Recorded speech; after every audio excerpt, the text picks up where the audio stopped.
last night, around midnight, there was a transfer from the intelligence service of the AFP detention facility. There's one inmate there who was transferred to the NBI custody as well. Around midnight na transfer yun. So today there will be an investigation and question and answer. Hopefully we get his statement as well. NBI will conduct that? Jointly again, between the NBI and PNP. As I said yesterday, this is the first time that the PNP and the NBI came together to perform an investigation jointly. So I think we're onto something. This is the story is a bit clearer, but of course, again, we have to be cautious because we don't want to jump into any conclusions. It's very possible that we're also being led, no, to a certain story, but as a matter of fact, there are other things we have to consider. So the investigation, we have to step back and take a look at the story that we're building up here to make sure that this is really the storyline that we have to go down. We're not closing any other doors to the possibility of other people being involved also. We just have to be very cautious. Kaya I always say I would rather comment on the substance of the statements and the information being given to us at a later date, because if we give any information now, we might just be jumping into conclusions. Again, we have to be sure now we have an airtight case before we release any information on the substance to media. Attorney, kailan po ilalabas kaya June din mo? Dr. Fortune is asking for one more day. So tomorrow we will be releasing the report that Dr. Fortune will be coming up with. She's just asking for a bit more time to come up with a full report. Sir, anong dahilan bakit nag-extend si Dr. Fortune? Sabi niya, ngayon niya i-release, but anong pinakadahilan, sir? I'm not privy to the autopsy report that she's creating. Although I did hear that she wanted to come up with a thorough, at least 6 pages daw yung magiging report niya. So I think she just wants to be thorough. She understands the gravity of the report that she's creating or she's making. So I'm sure that Dr. Raquel Fortune is just being diligent, no, in her work so that she can come up with a report that is complete and thorough. So tomorrow there's going to be a press con 11. Will Yes. Dr. Fortune be present to explain the findings?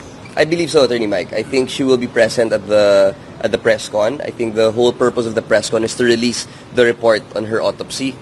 So I believe she will be present. Ito pala sa statement hapon na hindi natin na tinatamaan yung mga ibang information. Pero parang in general, mas malinaw natutukoy natin sinong ano sa ng MK person. I don't think I should be commenting on that.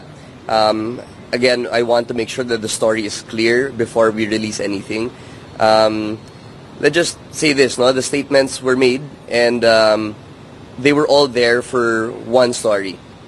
So, but like I said also, we're not closing the possibility to other stories being created, and we don't want to jump into conclusions, and we don't want to say that we're sure that this is the only possible story behind the killings. Pero attorney, to be clear lang po, no, meron na lumulutang na pangalan. I can't comment on that. I'm so sorry. Okay. Sir, yung kahapon, 4 na yung nakuna ng statement dun sa 160 person of interest as per SOJ. Pero mayroon na pa bang nadagdag dito, sir? Bukod sa 4, ilan na yung total? At ngayon ba nagpapatuloy yung pagkuha ng statement na itong mga person of interest? There was one more. So, one of the inmates under the custody of the Bucor was transferred from the ESAP facility to the NBI for questioning and investigation. Ilan na all in all, sir, ang nakuna ng statement dito sa mga person of interest? Under the DOJ, there are 4. And then the one that was transferred last night, today makukunan ng statement yun. Okay, sir. Sir, yung anggulong murder, diba, sa tingin ng DOJ, masasagot to sa ikalawang autopsy, sa result no? Well, I really don't know what the contents are of the autopsy report of Dr. Raquel Fortune yet, no? But she will be the one to explain her report tomorrow. If ever that finding comes up, then it's up to her to release that. SOJ mentioned yesterday that you now also murder the case of Villamor. What more can you tell us about that development? I think that's all that we can say. That there is that angle, of course, of murder. The timing of it all, the press con at 10 a.m. and then the death by 2 p.m. is a bit more than just a coincidence. So of course, there is that angle of murder or foul play in the circumstances. So the basis for that is the coincidence. Have you also already considered the statements made and possibly initial results of the autopsy in concluding that this was possibly murder? I think as far as the statements were made in media, the dying declaration of June Villamor to his sister are also very telling. So dying declaration is you're conscious of an impending death. So you're aware that something is going to happen to you, and most likely the statements that you release, knowing that, are quite credible because as an attorney Mike, you should know that yung hearsay rule, as a general rule, is not admissible in court. Hindi mo mapapakita yon, hindi yan admissible sa korte. But when you have a dying declaration, exception yun sa hearsay rule because the law acknowledges that usually pag ganun yung mga circumstances, mas may katotohanan yung mga sinasabi mo pag alam mo na mamamatay ka. But will that be used in the case of Labi? Because you understand dying declaration here to the circumstances surrounding your death. But what about the death of another person, in this case Labi? We have yet to see if there's a link there. I can't comment further on that. But let's just put it that way, no, na the dying declaration did lead us to other things. It branched out from there. At nakita na po ba yung cellphone ni June Villamor? As of now, hindi pa. And the DOJ is very interested in finding that.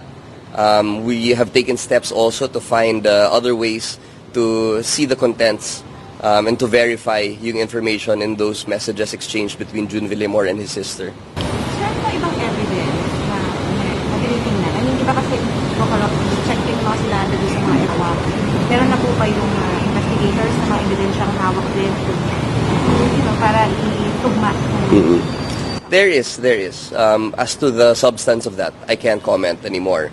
And contract po ba? Kasi parang binabanggit natin may contract ka. What contract? May contract dun sa pagpatay. May ganun ba sir? I can't comment on that. Sir, may chance din po bang kunan ng pahayag si Sir Gerald about dito nga kay June Villamor? Kunan din ba siya ng pahayag sa mga sir? I think the Secretary has expressed his interest to speak with General Bantag soon. As to what they want to talk about, that's beyond my level. But he did express that he wanted to speak with General Bantag. As of right now, he does still form part of the DOJ as only he is suspended and not completely taken out. No? So as part of the DOJ, I think the SOJ, Secretary Mulya, would like to speak to him still.